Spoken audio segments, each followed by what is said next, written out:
Hi everybody, welcome back to 163. What are we doing today? Oh, we're almost done with chapter 15 finally. So, we will get to start probably my favorite topic in the class very shortly. We do have a little bit of chapter 15 to just talk about. There's not going to be a ton that I want to really explore in this because it's very dense calculations and we've sort of done all of them and I just can't be bothered at this point, really.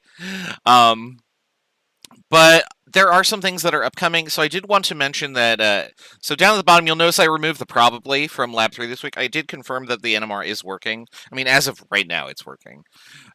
So we will be doing lab number 3 this week, which means I need to post an announcement after class so everybody brings the right lab. You'll also want to do the pre-lab for lab number 3, and I'm just going to take down lab number 5 because we're not going to do it. It is yet another titration, and it's basically, calculate KSP by titrating how much iodate is in a solution.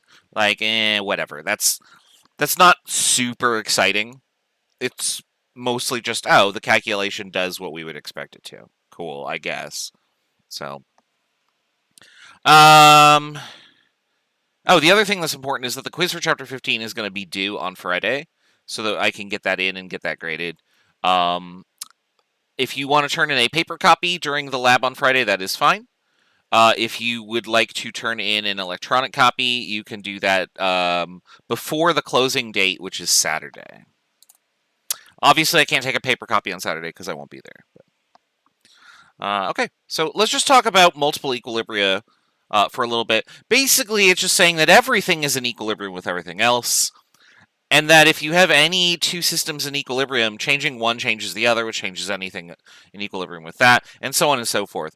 And really what that amounts to is that if we were going to do these calculations, we would solve the first problem, and then our output from the first problem would be the input of the second problem, and then we would solve that problem, and then our output from that problem would be the input of a different problem, and so on and so forth. The more abstract and probably more important takeaway here is that doing one thing in a system affects basically everything. So on the screen here, I have an example of the environment basically being affected by pollution. So for instance, if we increase the amount of carbon dioxide that is produced by, say, driving, then we produce more CO2 in the air, which means that trees absorb more and they grow more quickly. But there may be interesting consequences to that. So one study that I have read is that as CO2 concentrations increase, biomass increases for plants. But nutrients within the plants remain roughly the same. So, like, if you eat an entire thing of broccoli, you get the same amount of nutrients from it, whether it is growing faster or smaller. In other words, we're making plants fat. Which is a weird thing to think about, but yeah, we're basically just giving them a bunch of food, right? And so the plants are getting fat, but they aren't as nutrient dense. So that could have interesting consequences where when we have to eat vegetables to gain like micronutrients and fiber and stuff, we would actually get more fiber. I think that would be good. Everybody can use more fiber. It's important to be regular. But we would be getting less like iron, for example, from, say, broccoli per serving. And that could be interesting and possibly bad.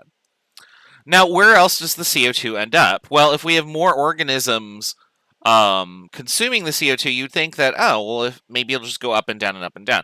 But that would be a very difficult equilibrium to reach.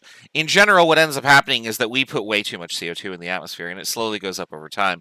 So it has to go somewhere, and it usually goes in the ocean. Why does it go in the ocean? Well, because water plus CO2, as we've talked about in this class, makes carbonic acid, which then dissociates into this HCO3, and then this acidifies the ocean. So by increasing this number, I increase this number, which then increases this number. And so you can see all of these things are linked together. All right. For this first example I want to talk about, we're going to talk about your teeth. So tooth enamel is this compound right here. So calcium hydroxyapatite. Or hydroxyl apatite. Now, an interesting thing that happens is that this is soluble in acid because it's got this hydroxide on here, right?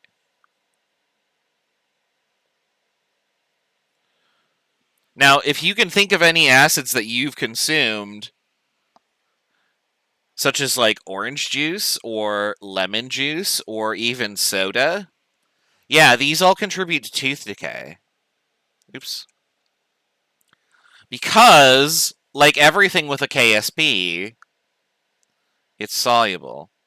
Now, the KSP expression for this would be ridiculous. It'd be calcium to the 5th power times phosphate to the 3rd power times hydroxide.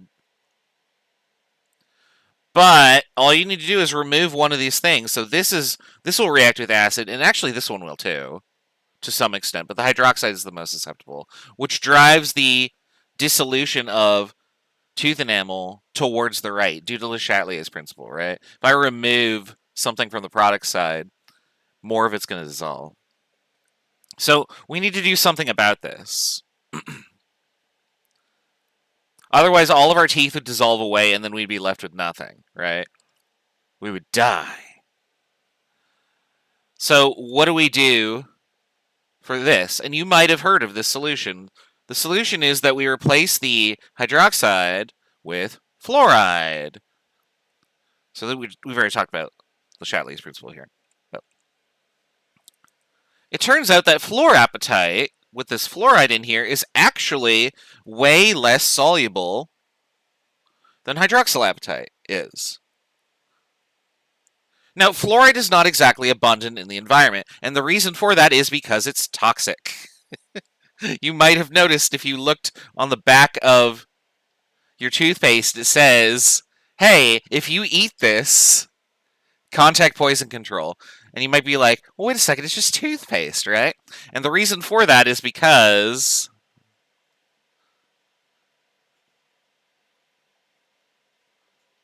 sodium fluoride in your toothpaste is a source of fluoride.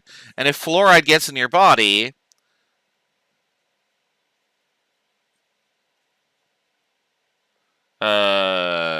that's what I meant to write. You make this, which is not good. So you don't want that, obviously. So you want to minimize the amount of fluoride that you consume. However, it is extremely effective for your teeth. So this is why we fluorinate water. This is why we have fluoride in toothpaste, even though it's extremely toxic in high quantities. If you just have a very, very, very small amount of it, then you're okay. However, I would not recommend toothpaste for dinner.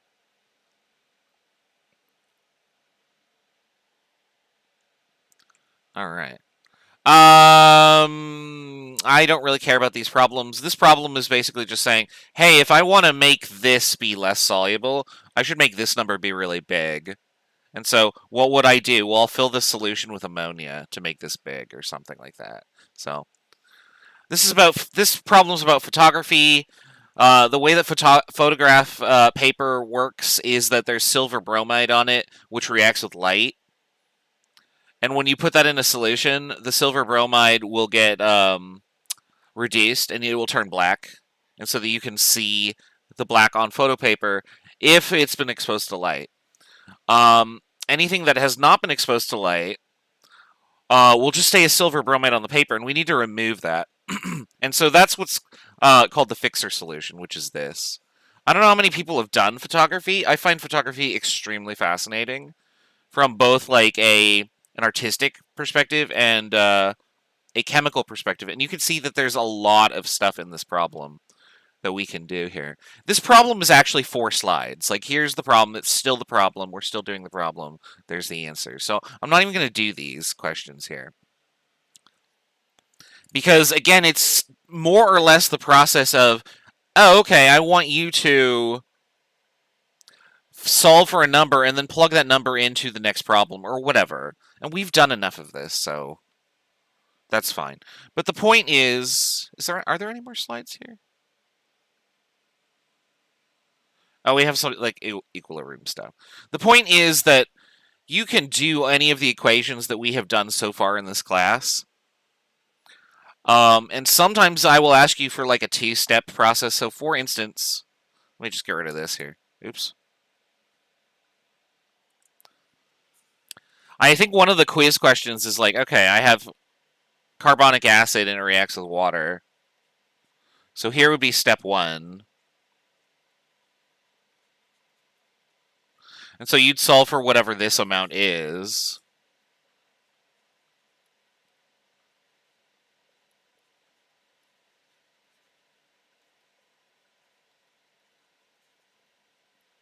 And then you could solve for this one. So that's the general gist of this section, is just take your answer and put it in the next step. It's just that the equilibrium problems are getting harder, and just, that's fine. Those problems exist. We're just not going to solve them. And then this last section is just like, hey, Le Chatelier's principle applies here, and we've already talked about that, so whatever. Hooray. Oops, I don't have audio here. Hold on. There we go. If it'll work, there we go. Oh my goodness. There we go. Alright, why are you going through that so quickly, Professor Wes? It's because I don't want to talk about equilibrium anymore. I'm sick of equilibrium. Let's talk about something fun. Well, I mean, fun for me, because I think it's interesting. Alright. The next section is electrochemistry. In other words, let's talk about batteries. Batteries are fun, right? A lot of this stuff towards the end is just going to be like, this is a thing that exists. So, like, we're going to talk about what corrosion is. I'm probably not going to do electrolysis. Because we have about 3 weeks left to do the remaining. This is the last chapter, 16, 17. 17 is not super long, but. All right. Guess what we're going to do? We're going to do something that's not equilibrium. I don't know if you believe me. But we're not going to do an ice table. We're not going to do any more ice tables. So, yay. We're going to instead draw pictures of batteries. And you are actually going to have to draw a picture of a battery on an exam. And you'll see an example of that on the homework that I give you. For Chapter 16, which I should do over the weekend. It'll be fine.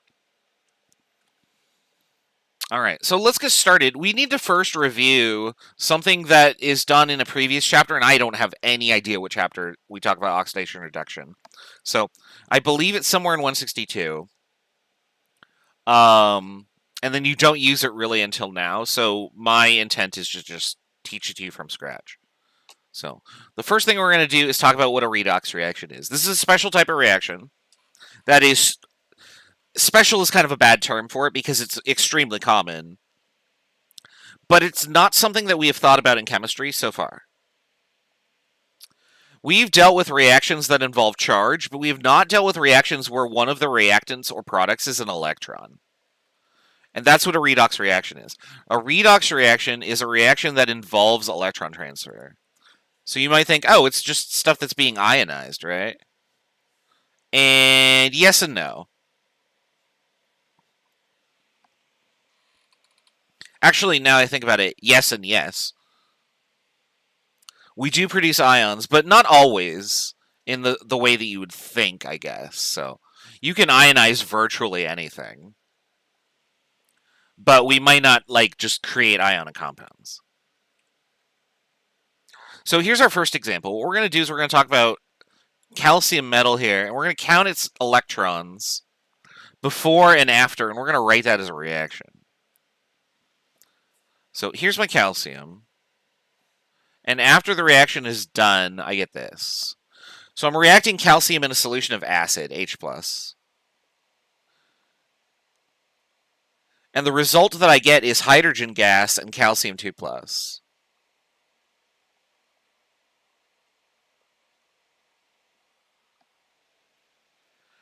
Now I want to look at the number of electrons before and after here for calcium. So in this case, calcium has 20 protons and 20 electrons. So it has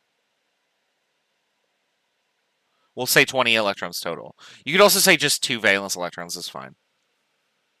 But when I make it calcium 2+, it now has 18 electrons total. Which means that in this process, calcium lost 2 electrons.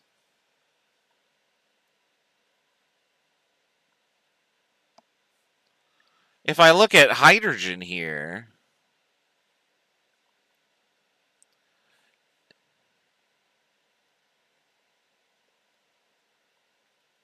and I look at each H individually, what is H+? Well, hydrogen normally has 1 electron. H+ has 0 electrons.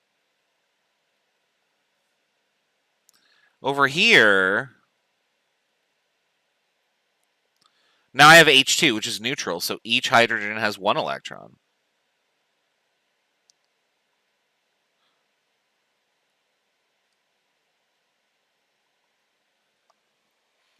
So here's what's happened in our reaction as shown from the perspective of electrons.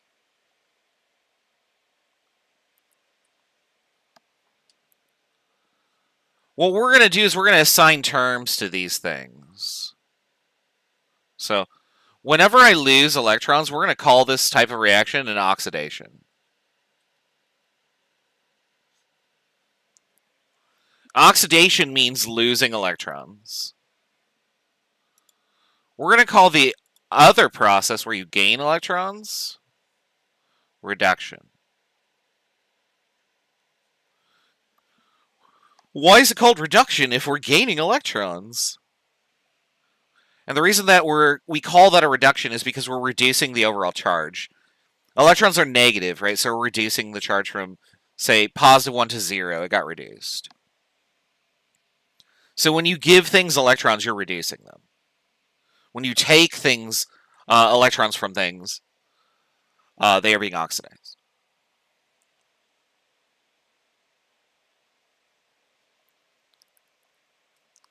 Now, importantly, the number of electrons has to be equal for both processes. So here I lost 2 electrons, but I gained an electron times 2 for each hydrogen. So all of my electrons balanced out too. So now when you're balancing a chemical equation, not only do you have to balance all of the elements, you also have to balance the electrons. To aid and assist in that, we're going to actually start writing out electrons in these sort of half reactions.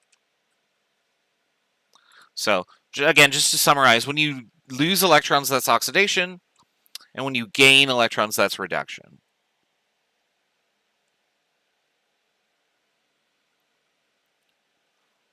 All right, so here's an example problem. This is the formation of magnesium oxide by combusting magnesium in air. I start with neutral elements and I get an ionic compound as a result. Which element was oxidized and which is reduced, and by how many electrons? So type your answer in the chat here in the form of like magnesium gained 5 electrons or oxygen gained 7 electrons or whatever. And I'll check in with you in about 2 or 3 minutes.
All right, let's see what we got here. So, remember that in an ionic compound,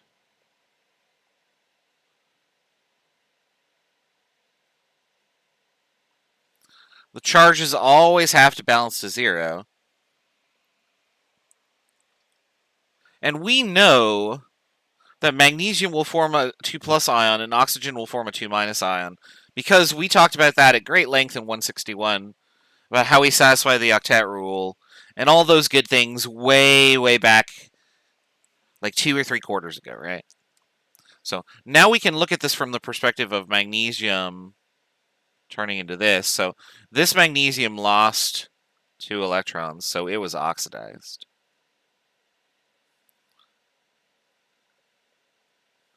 And then this oxygen right here, each oxygen gained 2 electrons. I should write each, so this is reduced. And then I gotta go back here and write each for that. So there we go.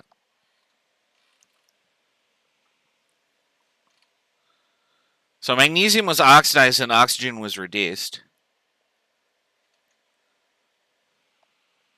And I know that the temptation exists to say, well, it's oxygen. Shouldn't oxygen be oxidized? In reality, it turns out that oxygen is the one doing the oxidizing. And that's why we actually call it that. Oxygen loves electrons. It will take electrons from anything that it can. There's only one thing that you can't take it from, is fluorine. And you might remember from the concept of electronegativity, which we talked about in chapter, I want to say 3 or 4. It was in 161, I know that. But oxygen is the second highest electronegativity, so it just yanks electrons from everything it can. And so because it is doing that, it is oxidizing stuff. We're going to talk about what it means to oxidize versus being an oxidizer, etc., in just a little bit.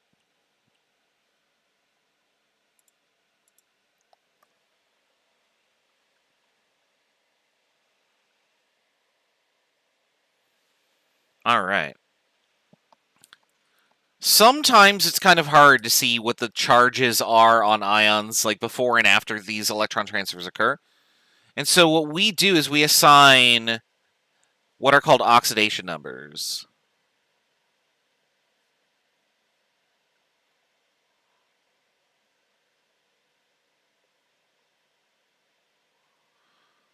But very important to note, oxidation numbers are a model. Oxidation numbers don't exist. They're not real. They can't hurt you.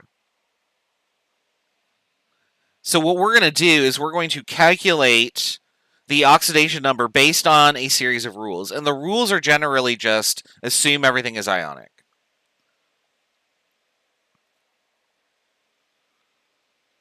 Now, if something is ionic, that just means that the electrons split up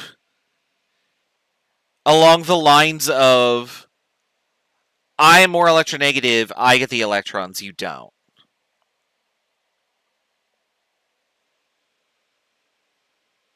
And from there, we'll be able to calculate where the electrons belong to, like which atoms they belong to, and then before and after, did I have more electrons when I started or after? So let's talk about the rules for figuring out oxidation numbers for substances so that we can compare these things. So here are a bunch of rules that we're going to follow in order. And when I write the letters ON, that means oxidation number. The oxidation number of any neutral compound is, by definition, 0. And the reason for that is because if I add all the charges together on something like, say, Cl2 and I get 0, each of them has to be 0 for its charge. You cannot add 2 of the same number together and get 0 unless those numbers are 0. For any other element, the overall charge is just 0. And you can see that. So I'm going to highlight where charges belong. We didn't write anything in those spots, so it must be 0, right? So we assign the oxidation number of any element in its elemental state 0. Likewise, if you have an ion, The oxidation number is just the charge of the ion. Now, importantly, this is only true if it's monatomic. If it's diatomic or whatever, then we actually have to split the charge among the ions, and then we get a different oxidation number. So, for example, potassium has a charge of +1. Its oxidation number would be +1. Sulfite has a charge of -2. That's its oxidation number, -2. I mean, pretty straightforward so far, right? The weird stuff comes up when we start getting organic compounds that aren't normally ionic. So, for example, right here, nonmetals usually have a negative oxidation number, but when you start pairing them with other things, you get interesting results. Fluorine is always -1. Oxygen is always -2 unless it's peroxide, and then it's -1. How does this work out? Well, if we're assuming everything is ionic,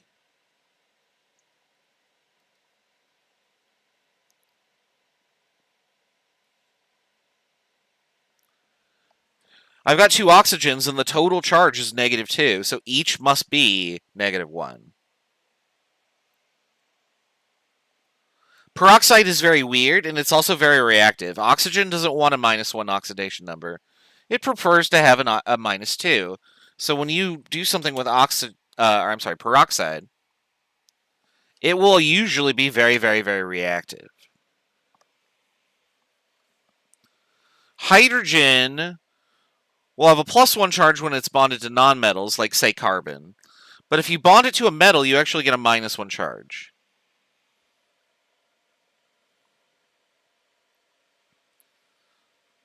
And then halogens are usually -1 because that's their charge. But there are some interesting situations, such as Cl and then in chlorate here. The way that we would calculate this is we would say, okay, well, chlorine is less electronegative than oxygen, so each of these oxygens is going to be -2. And there are 3 of them. And the overall charge is -5. Or, I'm sorry, not -5, -1. So what must this be? It must be +5. Sorry, I was thinking of the answer before I got there, and that's where the 5 came from. So in chlorate here, the oxidation number of chlorine is actually +5. And the reason that we assign it a 5 is because oxygen is more electronegative, so it gets all the electrons and all the bonds, and chlorine is left holding the bill. Now, this process that I did is actually just step 4 here. If you add all the oxidation numbers of elements in a compound together, if the compound is just neutral, like it's a compound, you get 0. But if you add all the oxidation numbers of a polyatomic ion together, you get the charge. And some examples are shown here. So, again, who's more electronegative, nitrogen or oxygen? It's oxygen. So I get 2 times -2. And the whole thing has to equal 0 because it's neutral, so this would be +4. In carbonate, the whole thing has to add up to -2. There are 3 oxygens, each with a -2 charge on them. Carbon must be +4. Again, we're getting all these numbers by just assuming that things are ionic.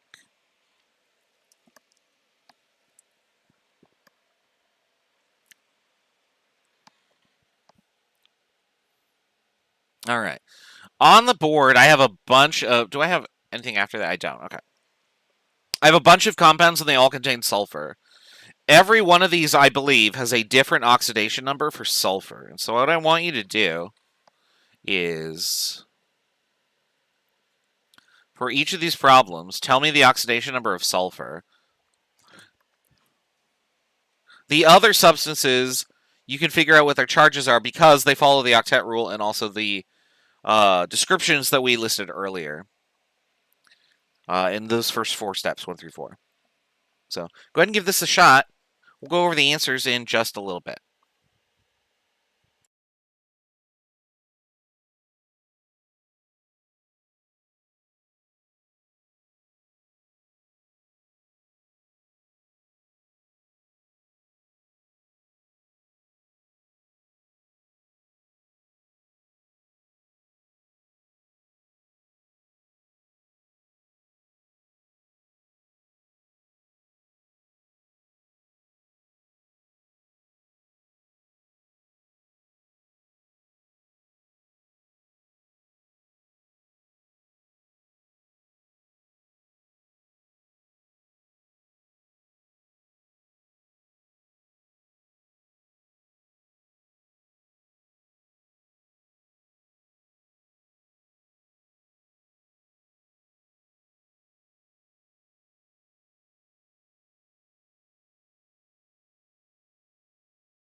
All right, one more minute. We'll go over the answers here.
All right, let's assign some oxidation numbers. So we're going to go over here to do that.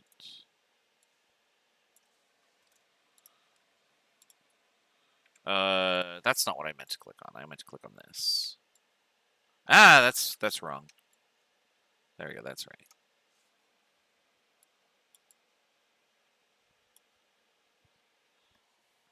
Okay, so for the first one, H2S here,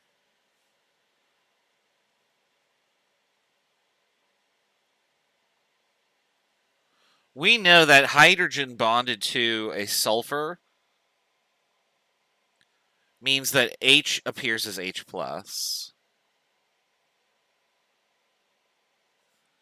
And the reason we know that is because hydrogen is less electronegative than sulfur. And also, we said earlier, hydrogen, when bonded to a nonmetal, has an oxidation number +1. So this would be +1. What about sulfur? Well, gotta be something like that, right? Oops, actually. When we write oxidation numbers, the convention is to do the charge first. For some reason, I guess to separate the fact that it's not really a charge. All right. What about S8? What's the total charge on S8? Well, it's 0, right?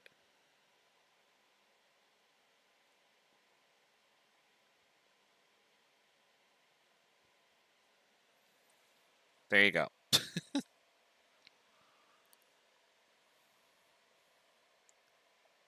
I have 8 sulfur atoms. They are all neutral.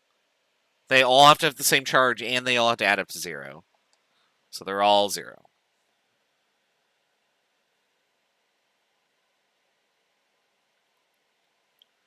All right. Now I'm pairing sulfur with chlorine. Chlorine is more electronegative, so it's going to form these ions, which means that each will be -1. That makes sulfur this, as if it were that. I'm not going to be putting quotes around these things because we know that sulfur can't form 2+ as an ion. It wants to form a 2- as an ion, right? But instead, I'm just going to write the oxidation number.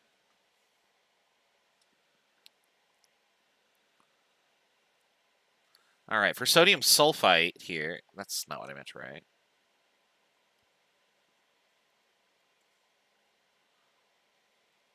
We're just going to get rid of the sodium part because we don't really care about it.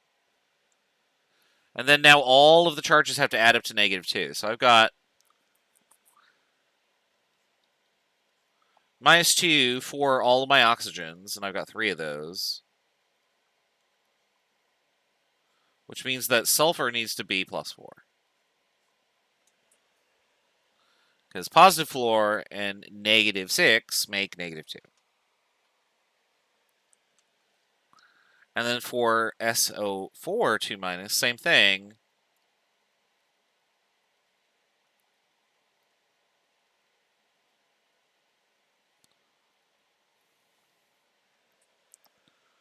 It's just got a charge of 2 more, or an oxidation number of 2 more. All right. So that's how we calculate oxidation numbers. So there's all of our oxidation numbers for sulfurs. You can see that there are a lot of different oxidation numbers that sulfur can adopt. Probably also notice that they're all multiples of, they're all even numbers, I should say. This is kind of common. It's much more common for things to have some number of electrons, so that's its oxidation number, and then it will be like plus or minus 2 from there in either direction. Transition metals change that a little bit, but this is pretty common because electrons tend to be in pairs. And we've talked about that in 161, so. All right, any questions, let me know. Let's write some reactions with this. So, if you have a reaction and you're trying to determine, hey, is this move electrons around? Then the first thing that you want to do is you want to just calculate oxidation numbers of everything. Because if I have something like this where, I don't know, I have a carbon in here, and I know its oxidation number starts like this, and then after the reaction, my carbon has an oxidation number of this. If this happened, then I must have gained electrons in this process. So I could determine that, oh, okay, whatever happened in this reaction, carbon got reduced. And therefore, something must have been oxidized.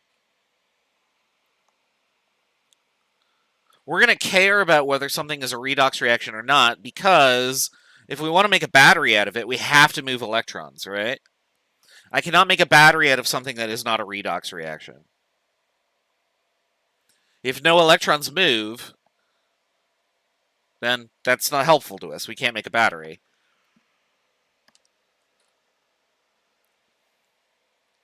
So let's do a few examples of this. Is this a redox reaction? This is a reaction we've done tons of.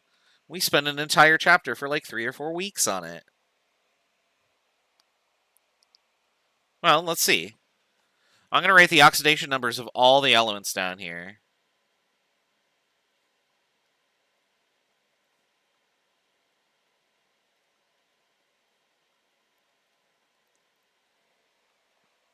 And I'm just like doing those little askew, so up, down, up, down, up, down, up, down. Just the fact that all the pluses are on the top and the minuses are on the bottom was just, that was just coincidence. So, all right, so let's look at the states before and after for this reaction. So, what happened to sodium here? Nothing. What happened to hydrogen here? Well, I got hydrogens that are both +1. It ends as my +1. Nothing. How about chloride? Nothing. How about oxygen? You know what I'm going to say. Nothing. No electrons were transferred in this reaction. This is not a redox reaction. How about this one? We literally just did this, right? Well, let's do oxidation numbers. So neutral element, ionic compound.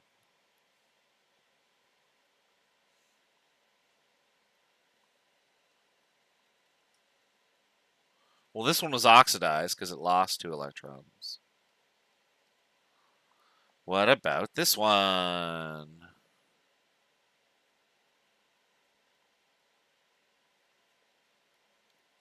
That one was reduced because it gained 2 electrons.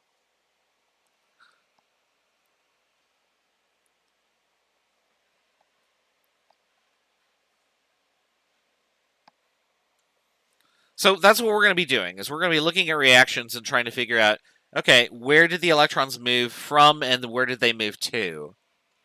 So in this case, electrons moved off of magnesium and onto oxygen. I know my equation isn't balanced, but that's okay. We're going to want to balance it later, but for here, we're just looking at the oxidation numbers.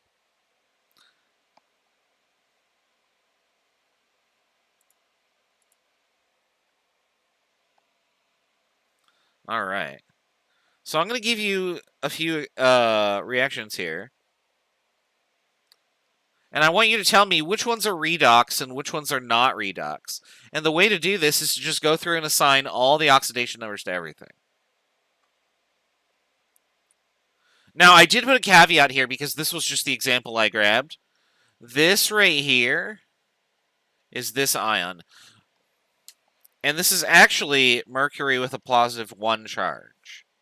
They just happen to be diatomic. So, mercury 1 is a weird polyatomic ion, where you have two mercuries that are each +1, and yet they bond together to give you Hg2, 2+. And this always happens with mercury. So, if you ever see Hg2 and you're like, oh, the oxidation number of that is 1, that's weird. It's mercury 1, and that's normal. So, that'll help you for that problem. But for the other ones, tell me redox or not redox. And if it is redox, tell me which elements are oxidized and which ones are reduced. We haven't really talked about it yet, but if you have a redox reaction, you always have to have one of each thing. One is reduced and one is oxidized. All right, go ahead and try it. We'll go over the answers in about 3 or 4 minutes, and then we'll take a break.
Maya, hello. Say hi. Maya, meow, meow. You want to say hi? Say hi. Maya, Maya, meow, meow.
All right, one more minute. We'll go over the answers.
All right. I gotta move the cat off my lap. I gotta move. Here you go. All right. So let's identify which reactions were oxidized and which were reduced. So we're gonna have to rewrite these on here to work with them. That's okay.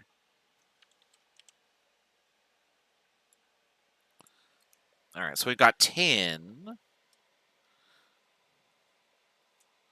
and we've got nitric acid. Makes SNO2, NO2, and water. You're going to notice that in electrochemistry, there are a lot of very strange reactions. And that's very normal, because what we're doing is we're just changing the oxidation states of virtually everything. So if the reaction looks like, holy crap, how did we get that as our answer? It's probably a redox reaction.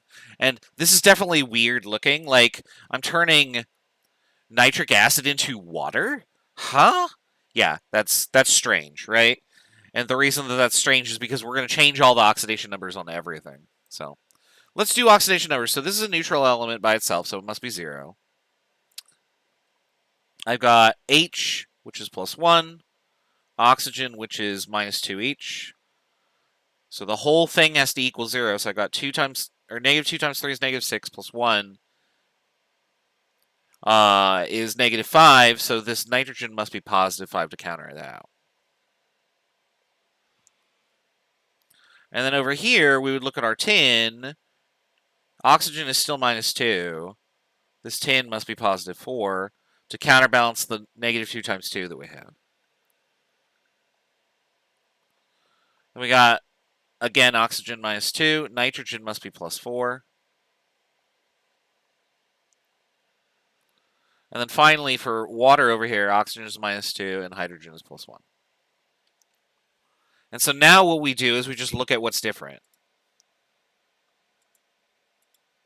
So this is very obviously different. Tin was not 0 the whole time. It became +4. So what we would do is we would say each tin lost 4 electrons.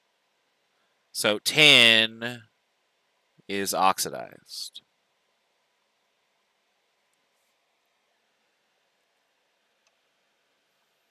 And then we look for other changes. Well, oxygen was -2 the entire time, so that didn't do anything. Hydrogen was +1 the entire time, so that didn't do anything. But, and we'll pick a different color, I guess.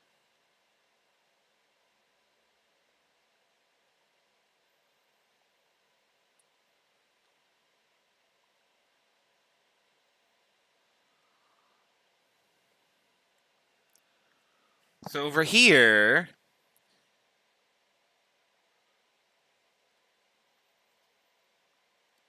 each nitrogen gained an electron. So nitrogen was reduced.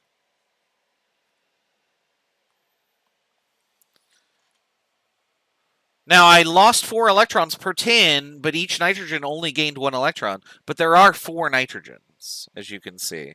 So the electron count does balance out. All right, so this is a redox reaction, and tin was oxidized and nitrogen was reduced. All right, let's look at the second one here. So we got mercury 1, nitrate, and KBr. Makes mercury 1 bromide and potassium nitrate. And I didn't balance these. Let me do that. There we go. So I just told you that mercury... Oops. Let me get a different color here. We just said that mercury was mercury 1. Each oxygen is -2. And the overall charge on nitrate is -1 because it's a polyatomic ion, so this nitrogen must be +5. And we got potassium and bromide. That's not what I meant to write. Oh, that works out. There we go. And then same thing over here. Each bromide is -1. Each mercury is +1. Each potassium is +1. Each oxygen is -2. And this nitrogen, being part of nitrate, again, is +5. And you'll notice that nothing has changed here. So this is not redox. All we did was simply substitute the ions around.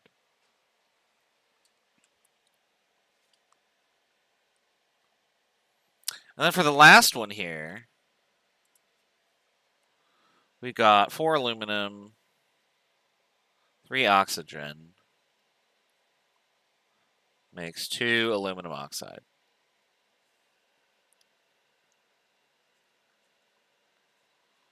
These are neutral elements. They're just zeros. These are very obviously not neutral elements.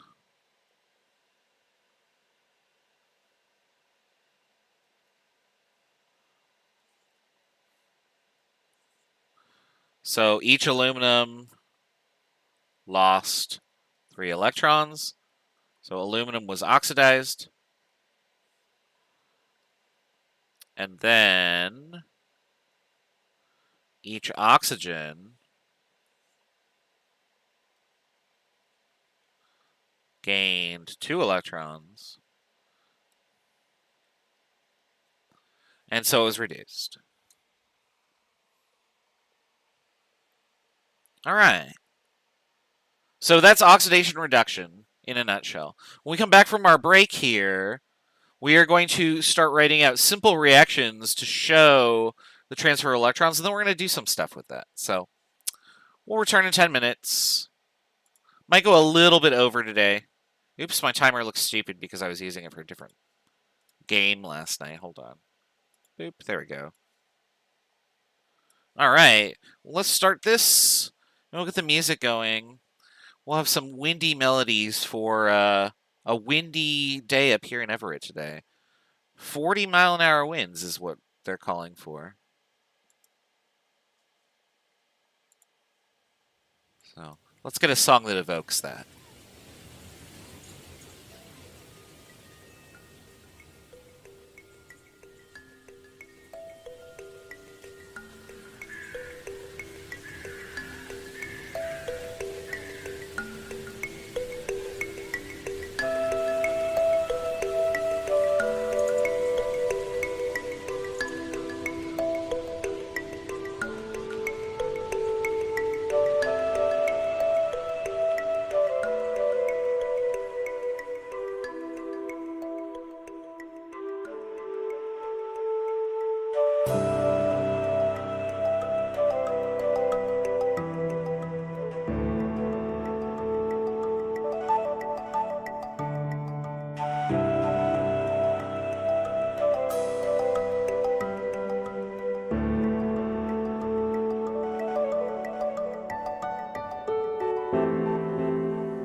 Good time for that track to stop, I guess, huh? All right. Welcome back. I hope you got to fill your water. I was petting a cat, and I forgot to go get my water, so I might do that during a short break here. While I have you guys do some more practice problems here. Oh, speaking of cat, hi. Do you want to say hi again? Maya? Maya? Maya, say hi. I don't know if you can hear. All right.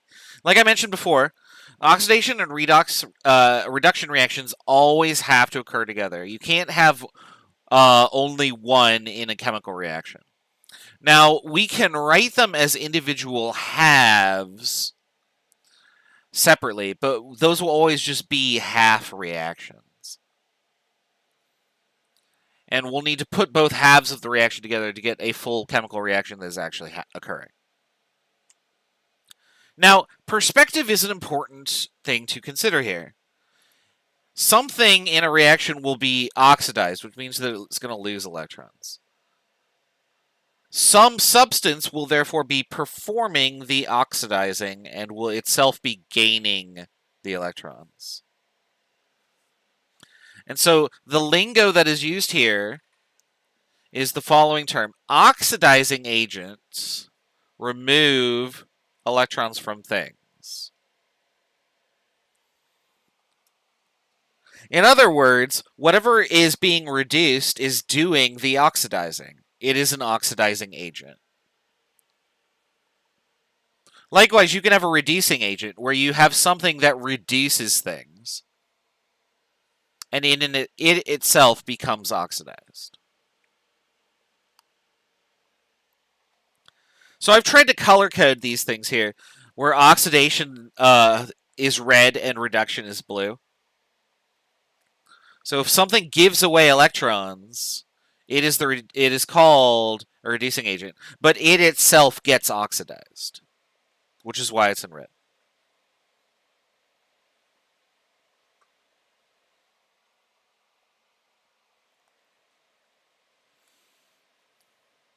So you're going to see these terms outside of this class.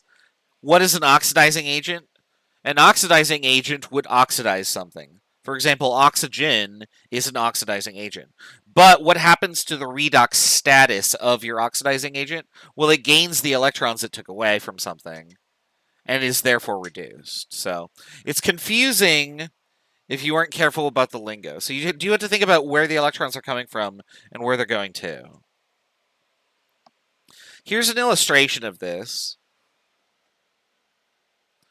If I allow A and B to react with each other, A is going to move these electrons onto B. In doing so, A has reduced B. A itself is the reducing agent. It causes reduction, but it itself was oxidized because the other thing got reduced. And then the opposite's true for B. B is the oxidizing agent. It oxidized A, and it itself was reduced.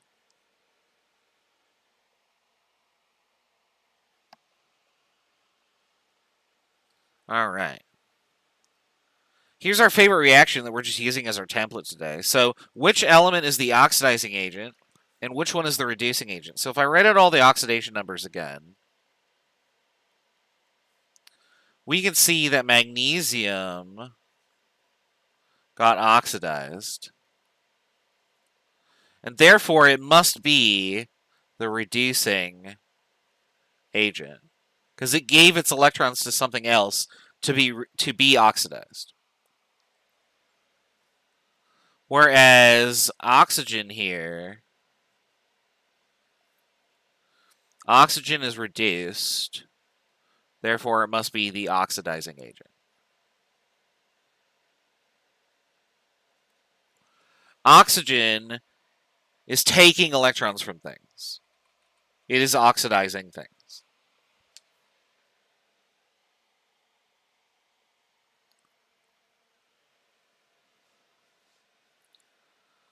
All right.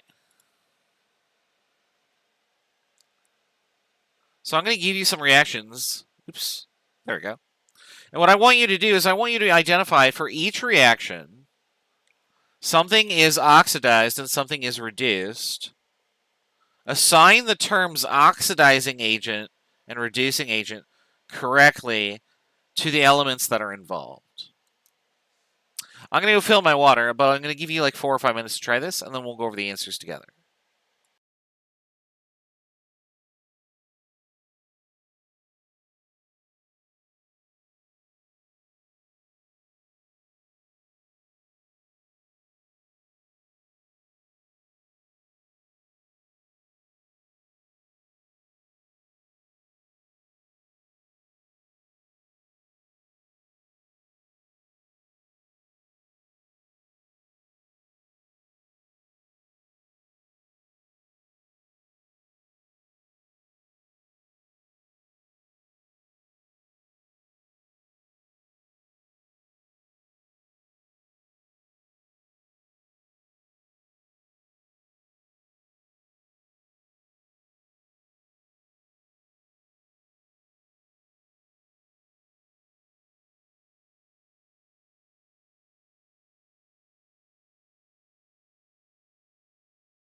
Maya just wants to say hi.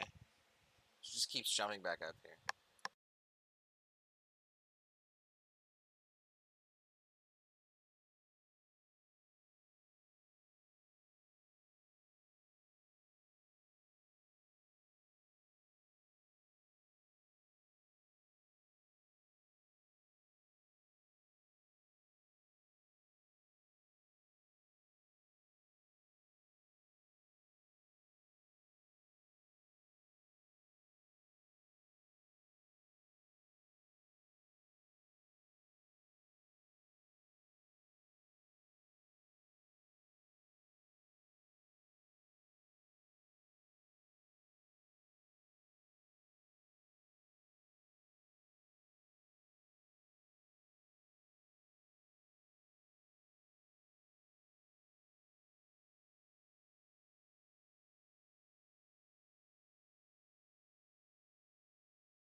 All right, 1 or 2 more minutes, and we'll go over the answers.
All right, let's go over the answers here. So we'll go back over here. And let me clear all this.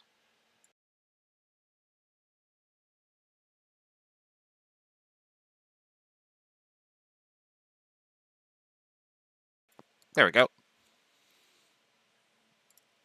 Oh, that's what I want to do. It's like, why is it so bright green? I don't know why. Okay.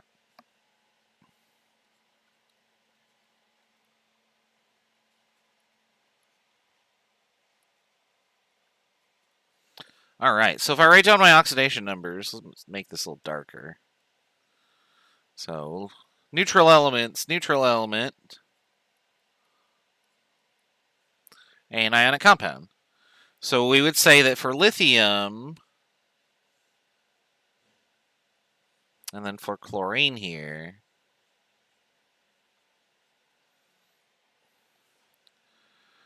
we would say, well, lithium itself got oxidized, and therefore it is the reducing agent. Chlorine itself got reduced and is therefore the oxidizing agent. Because it caused those things. Lithium caused a reduction for chlorine, and chlorine caused an oxidation for lithium.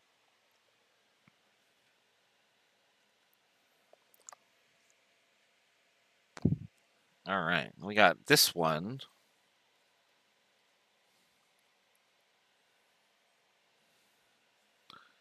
Again, neutral element, something happens.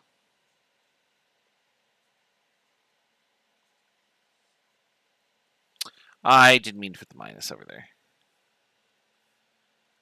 So there's my oxidation numbers. Clearly, carbon was oxidized, therefore it was acting as a reducing agent.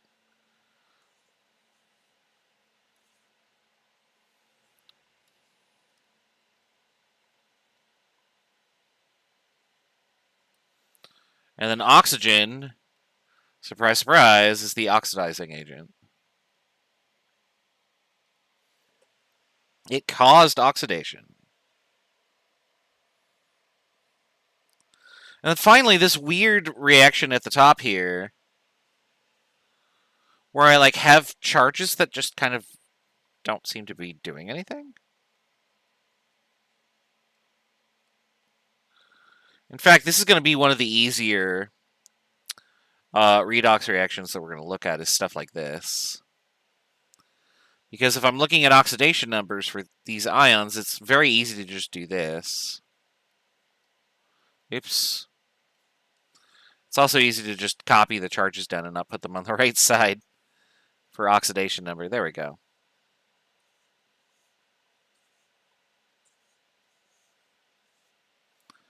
So it's very easy to see which one gets oxidized and which one gets reduced when you write it this way. So aluminum was oxidized. It lost 3 electrons, so it must have been the reducing agent.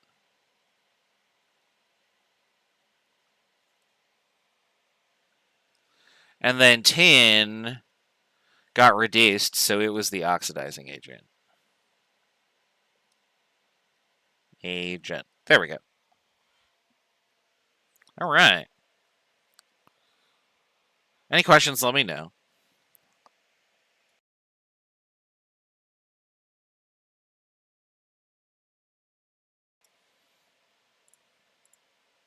So the next thing that we're going to do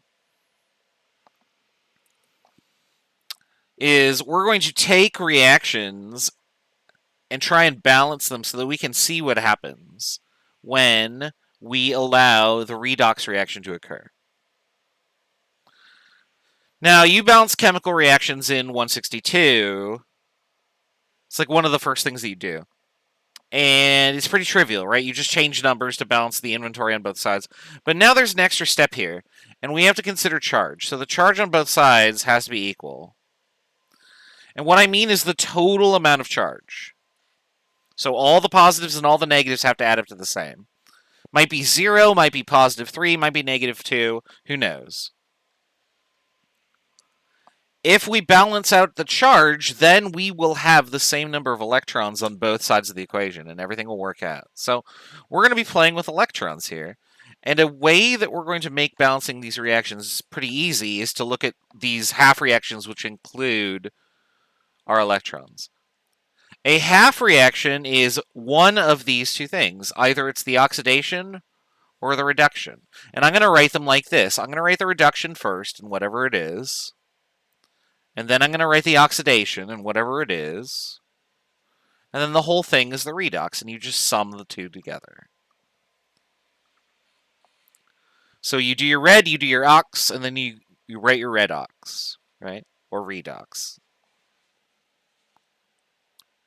So I guess I'm going to call this the redox table or strategy or whatever. But that's what we're going to do. All right, let's do an example. What are the half reactions for this equation? Then write the balanced equation. So the first thing we're going to do is look for what's reduced. So what element was reduced? Well, it was aluminum, right? So I'm going to write that.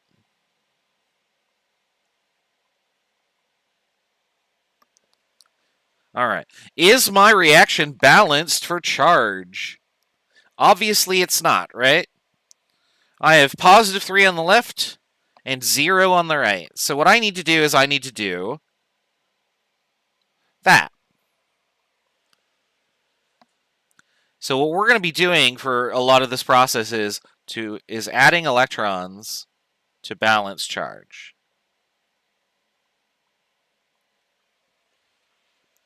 We're going to do this wherever we need to. Now, in a reduction, the electrons are always going to be reactants, because when you reduce something, you give it electrons, right? In an oxidation, the electrons are going to be on the product side, because you take them away.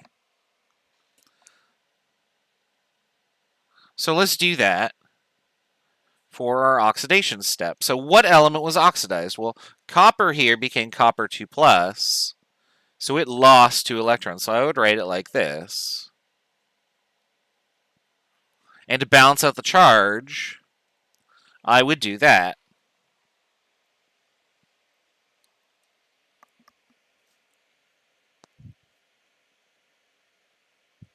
Now, in order to make this reaction balanced, we have to move the same number of electrons, right? If I remove 3 from each aluminum, but I only add 2, or I'm sorry, if I add 3 to each aluminum, but I only add 2 to each, or remove 2 from each copper, I can't read my own equations here. The point is 3 and 2 are not the same, right? So if I add these together, as written, I will have a net loss of electrons. I have to use more than I produce. So what I need to do now is I need to multiply by some coefficient, which we're going to do in purple, so that we can balance out the total number of electrons so that they cancel. So what number should I use? Well, since I want 6 electrons, very obviously, I'm going to multiply everything by 2 on the top here. Oops, this becomes 6. You know, let's just try that again.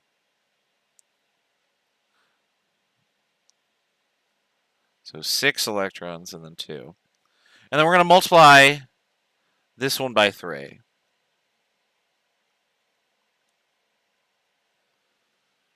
And now what we can do is we can say, okay, we have the same number of electrons before and after. Just kind of like when we did Hess's law. If you have something on both sides of the equation, you could just remove it.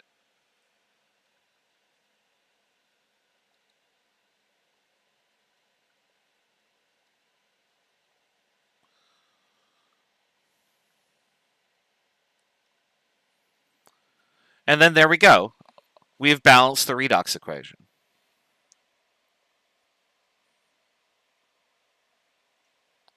And we know that it's balanced because the total positive charge on both sides is the same. So I have 6 plus from this. I have 6 plus from that. The equation is balanced.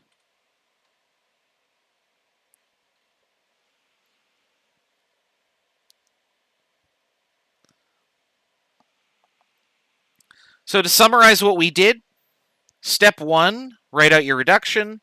Throw in electrons to balance out your charge. Step 2, write out your oxidation. Put in your electrons to balance out the charge. Step 3, balance your electrons so that they cancel. Step 4, sum it all together. All right, let's do another one.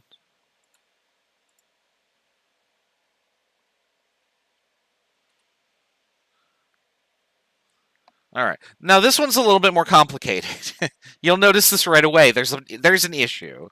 What might the issue be? I don't know.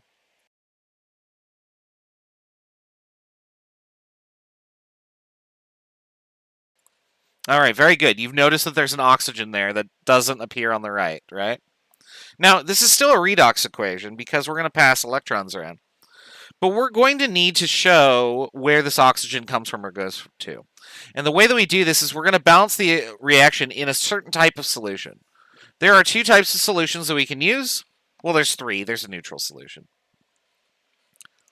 But the key word here is that we are going to be using an acidic solution, which means that we can add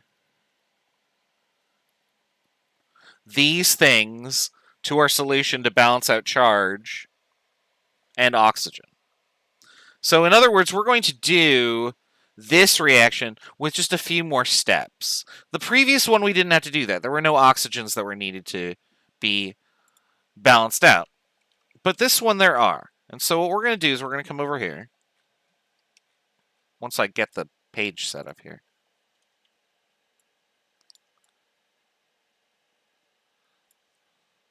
Let me give myself the most space that I can. There we go.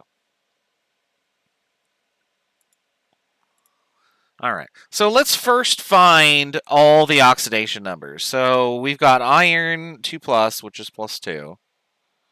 We got each oxygen here, which is -2. And then manganese should be, well, 4 times -2 is -8. And what plus -8 makes -1? So that's +7. Then we've got iron 3, which is +3. Then we got manganese 2, which is +2.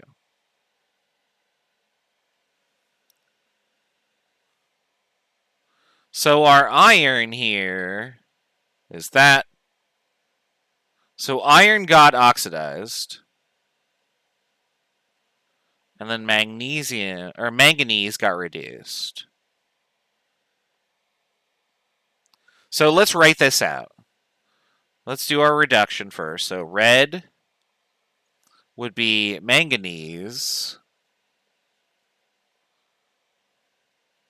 Oops. I need space there. To that. I'm actually going to need more space, I realize.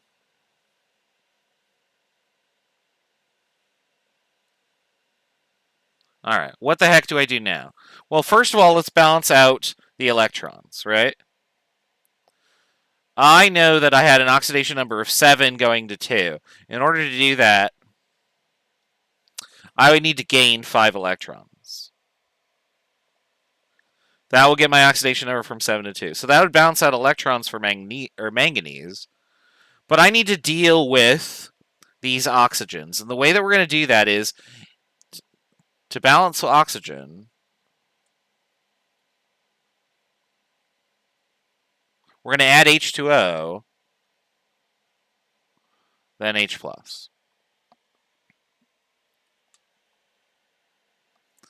So how many oxygens do I need? I need 4, so I'm going to do this. Now my oxygens are balanced, right? I have 4 O's on each side. And then because it's acidic solution, I'm going to add enough H's to counteract all the H's on the right. So I have 4 times H2, So I'm going to add this. And this checks out. This is an acid, right? So this will work.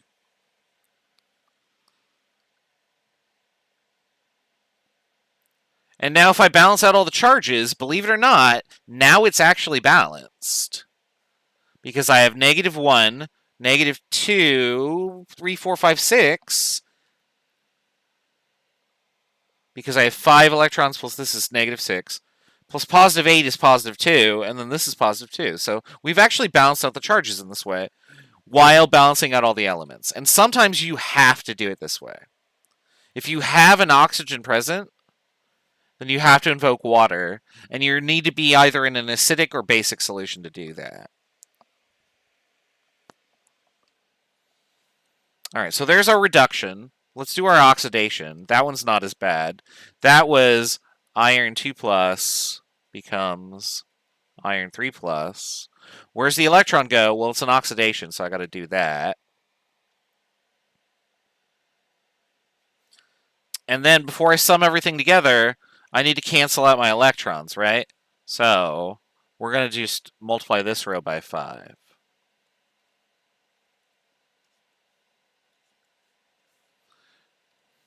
And there you go. Now we can sum everything together. So the redox reaction that's balanced would be permanganate plus 5 iron 2 plus 8 acid makes manganese 2 plus 5 iron 3 plus 4 water.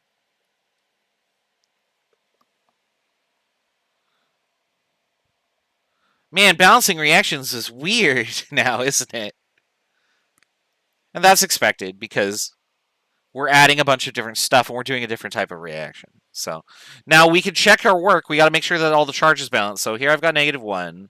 So this is just charged that I'm going to write down here. So -1, 5 times +2 is going to be +10.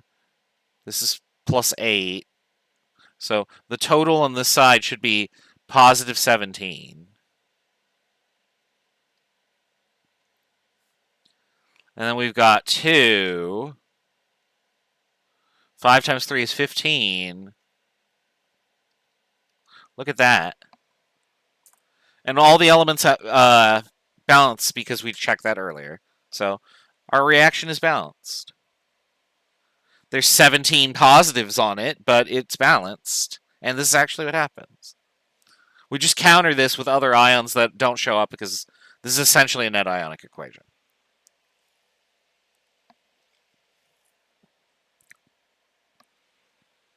Excuse me, I'm drinking my seltzer there. All right. So this is how we balance these equations in acidic solution. We just did this one. Oh, you know what I got to do? I got to click back over here so you can see this. So there's our answer. That's what we got. All right. So I have 2 of these here. I'm going to have you do the second one. So, oops, I didn't mean for it to go away. So do this second one. The top one's pretty straightforward. I want you to balance the second one, though. I'll give you like 5 minutes to do it. It'll be 11:50, and we'll go over a little bit. But then I'll at least have a chance to do the second one for you so you can see the answer. I'm pretty confident you could do the first one on your own. Go ahead and try that, and we'll go over the answers in just a second.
All right, one more minute. We'll go over the answers.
All right, let's solve this one real quick.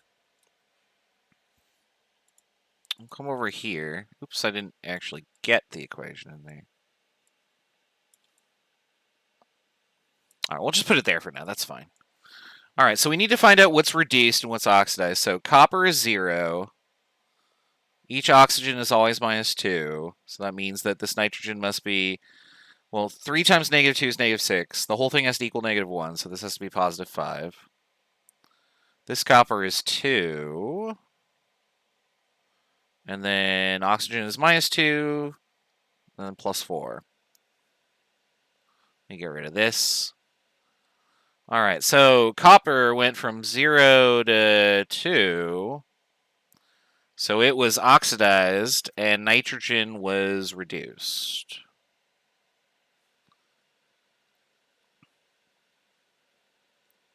So we'll write a reduction. Here's our red. So we've got nitrate becomes NO2. And I saw that its oxidation number went from 5 to 4, so I'm going to add in an electron. And now I got to balance out the oxygens. Well, I have 3 on the left, 2 on the right, so I need 1 additional oxygen. And then I balance out the hydrogens with H+. Do all the charges balance out? -1, -2, +2 is 0. Hey, they totally do. Look at that. So there's our reduction. What will our oxidation be? Well, that's copper becomes copper 2+. I need 2 electrons to balance out the charge here for my oxidation. Then I need to balance out my total electrons. I have 1 up there, so I'm going to need to multiply everything on here by 2. So 2, 2, this becomes 4, 2, 2. And then my electrons can cancel to give me the redox. And so let's just write it all down. So 2NO3, not plus, what am I doing? Minus, plus, that's where my plus goes. Copper plus 4H plus makes 2NO2 plus copper 2 plus 2H2O. And that should be your balanced reaction. We can check the charges. Looks like I get +2 on the left and +2 on the right. Yep, that checks out. All the elements balance because we already checked that. Everything is fantastic. Hooray. All right, we've balanced the reactions in acidic conditions. We can also do this in basic conditions. That's a problem for future you, right? We'll do that on Monday. Remember that lab this week is going to be lab number 3. You're going to titrate your polyprotic acid, and we get to play with the NMR, which I hope that I'm not overselling. I think it's fucking cool. You guys are students, though, so you might just be, oh, it's a box, and you drop a tube into it. Whoop-de-fucking-do, right? I mean, I was a student once, too, but the things that you can do at the atomic level with just radio waves and magnets is, I think it's really awesome. And NMR is one of the most important things that you'll get to use in organic chemistry to determine what stuff is.